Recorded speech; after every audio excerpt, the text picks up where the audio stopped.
নমস্কার। আমাদের আজকের নিবেদন জীবনমুখী কল্পনা, কলমে সুদীপ পাল।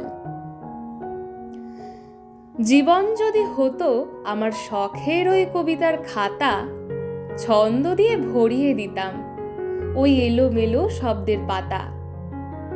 জীবন যদি হতো কোনো রহস্যময় উপন্যাস, আমি তবে মূল চরিত্র হয়ে খুঁজতাম সব সত্যের বিন্যাস। জীবন যদি হতো কোনো পাহাড় সৃষ্ট কোনো পাহাড়ি ঝর্ণা, নদীর মতো প্রবাহিত হয়ে আমি করতাম তা সম্পূর্ণা। জীবন যদি পাখি হতো কোনো এক বুনো হাঁসের বেশে, আমি তবে স্বাধীন হয়ে ঘুরতাম এদেশ থেকে ও দেশে। জীবন যদি রাত্রি হতো হতো কোনো জ্যোৎস্নার তিথি, আমি তবে তারা হয়ে দিতাম ওই জ্যোৎস্নার দ্যুতি। জীবন যদি হতো মেঘাচ্ছন্ন দিন, হতো বর্ষা বাদল, দিনান্তে আমি তাহলে গোধূলির আভায় করতাম বিউভল।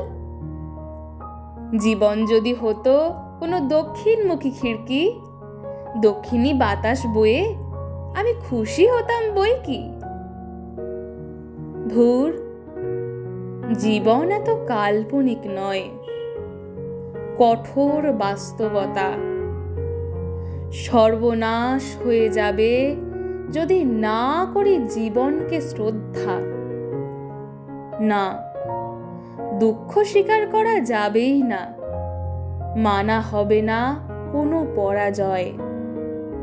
বেঁচে থাকার ছন্দ দিয়ে তাই জীবনকে করছি অক্ষয়। নমস্কার।